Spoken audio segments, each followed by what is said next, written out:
And your statement reminds me of a quote from Nelson Mandela that goes, "Education is the most wonderful weapon to change the world." However, some of us might still struggle to receive proper education, and this can be caused by several factors, including financial and also health considerations, right? That's right, Shanas. But fortunately, our next guest aims to solve this problem. We are now connected with Carlos Ferrandiz, a Spaniard who is the founder of the Harapan Project, a non-profit organization and eco-sustainable development center focusing in children's health and education. Well, this organization operates at the Regency of Dompu, West Nusa Tenggara. Buenos dias, ¿cómo estás? Thank you for joining with us, Carlos. Buenos dias. Buenos dias, selamat pagi semuanya. Hi. How are you? We're good. Thank you for He's joining actually us. very fluent in Bahasa. He's been here for 12 years. I mean, we talked a bit, chatted a bit before the show. So yeah, Carlos, please enlighten us. What is the Harapan Project? What initiated the movement and how did it begin? Well, the Harapan project, as you might know, Harapan means hope in Indonesia, and this is what it's all about. To give hope to the local population of Uu in the island of Sumbawa, which has a children population of 5,000 children. We help 5,000 children, giving them education and health assistance to all the sick children.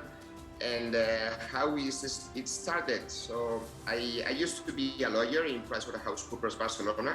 Wow. And I arrived to Indonesia for a holiday trip in 2005. I didn't enjoy too much Bali as when I travel to a new country, I like to mix with local people and to understand and to see the traditions and the local costumes. And I saw that that was difficult to see in Bali as there's a lot of tourists everywhere. So I decided to fly to the island of Sumbawa. And as I arrived to the island of Sumbawa, I was devastated by the extreme poverty that I see in the island. And one day I met a little kid that wanted to communicate with me. He could not talk English at all. And I say, look, you need English. English can be the key to change your future. And he answered me, teacher no good, teacher no good. So I decided that next day I was going to start to teaching him and his friends English. Wow. I didn't know how to talk Indonesian. I just have my little book to learn Indonesian from English. So it was just which I needed to use in the opposite side. Next day I went to the place, agreed with the kid, and I was so amazed to see that the kid brought me the whole village. It was 200% ready to learn. They were amazed that somebody finally came there to help them.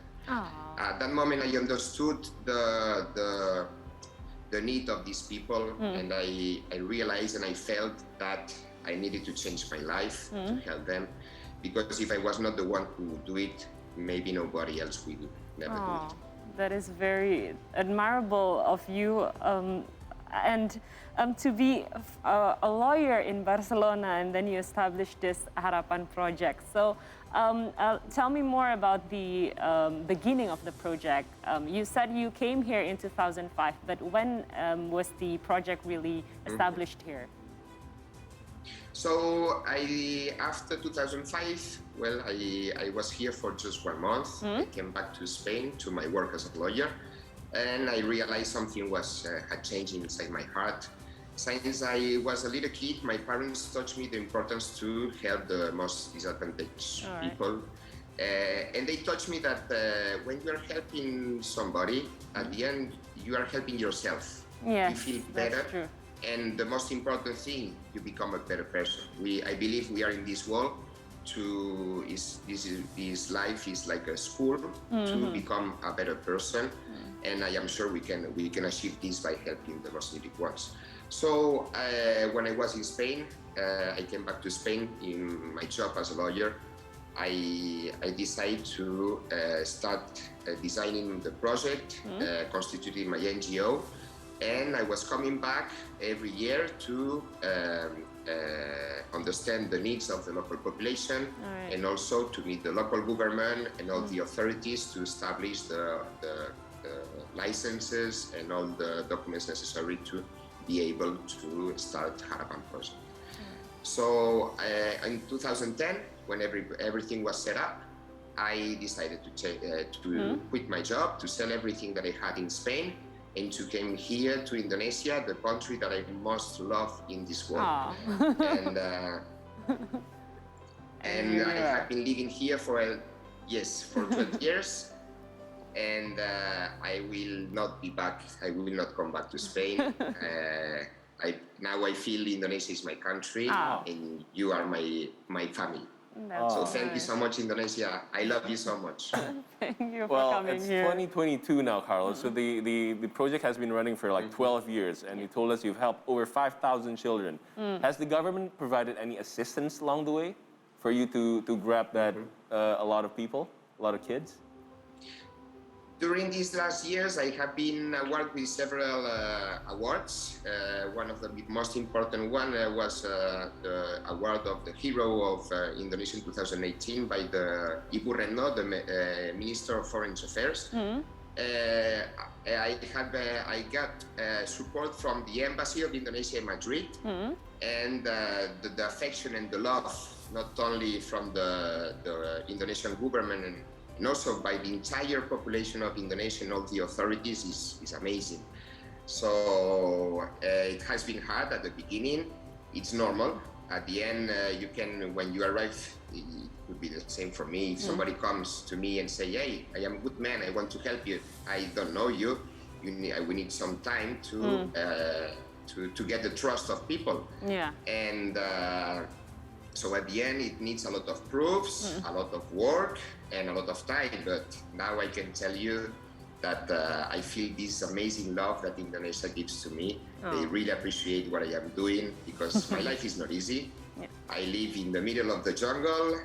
I left my comfortable life as a lawyer, which is with a future that could be the envy of many people. But I am in the correct path now. I believe I was born in this life for this, to help children. That's nice. And I love what I am doing. That's nice. And Carlos, can you talk more about how you approach the locals there in Sumbawa? Because we know that when you first came there, you were a foreigner, even though now you said you're orang kampung, just like us. But when you first approached them, is there any reluctance from them? How do you really connect and communicate with them? Well, at the beginning, it was hard to get the trust of the local population. It was hard. They thought I was going there to maybe do something that I was, hiding. I am not a religious person, and at the beginning, they were thinking, maybe some of them, that I was going there with a religious purpose, which is now they understand it's not my goal. Obviously, not my goal. And also I remember at the beginning at schools, when I was teaching the kids, there was always parents hiding in the windows to see what I was teaching. So, which is normal. At the end, it's normal. They didn't know me, and as I said before, you need time to get the trust of people. But I can tell you now, they love me so much, and there's no salary in this world that can be paid with this love and affection that they give me. That's nice. Thank you to all the people of the island of Sumbawa. That's nice. But Carlos, do you have any specific stories that you can share when you are there with your families in Sumbawa? Can you share with us?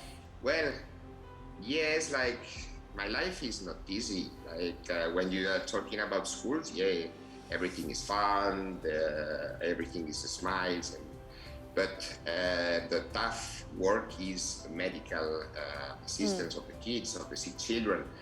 There's a lot of malnutrition there. There's a lot of newborn babies with very severe malformations, and which cannot be here in the island of Sumbawa. So we need to go to other islands, more developed, like Bali, or in the last case, to Jakarta, to better hospitals. My life, I was saying, is not easy. This last year, during the pandemic, a lot of my kids passed away. And I was in Spain. I was in Spain to see my family in July, and I suffered huge problems of anxiety and stress. I was hospitalized for 3 months. Wow. Because I got some traumas to see that many of my kids pass away, and but now I am very strong and very positive again, and I will keep doing what I am doing. There's a lot of fantastic stories. I have some of my kids now abroad, living in Australia with a good future. Nice. And they always tell me, everything that I have is because of you. I say, no, I am not the one who changed your life. You are the one. I just give you a little key that maybe help you. You are the one who has changed your own life. Yeah. There's many stories of sick children with very severe diseases, huge tumors that I help them to get proper medical assistance, and now they are perfect with a normal life and being able to run and play as any other kid deserves in this life. That's lovely. Started from education, now branching out to medical assistance and healthcare. So what's the big goal here? Are you trying to establish a proper working hospital in Sumbawa, or what's the big goal? Well, I wish I could help. My dream is to be able to help the local hospital to have the proper medical experts, the proper facilities. But it's very hard work.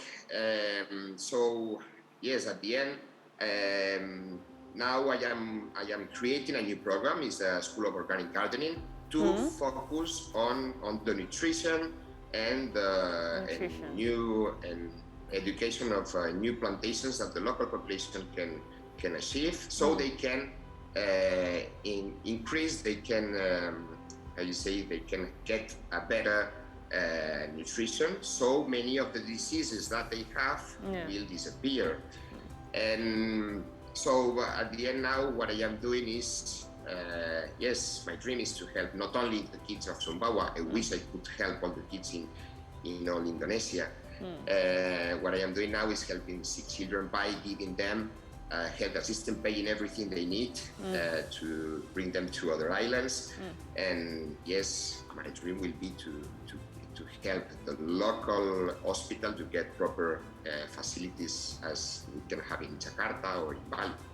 That's nice. So how can people join this project, Harapan project, Carlos? So they can contact me via Instagram or Facebook in the Harapan project. I am the person managing the social media. Well, I don't know if you know, but this is like a one-man band.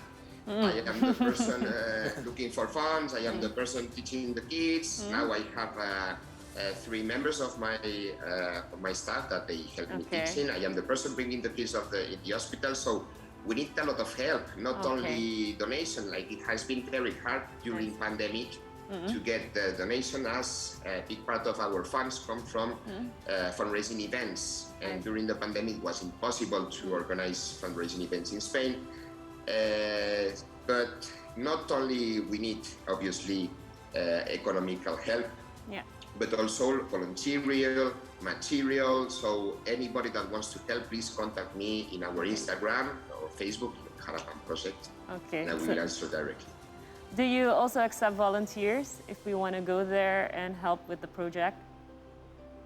Yes, like now in our center we have 2 rooms for 16 people. We give free shelter and food for free to volunteers, long-term volunteers. My dream is to collaborate with universities of Indonesia to get professional volunteer programs.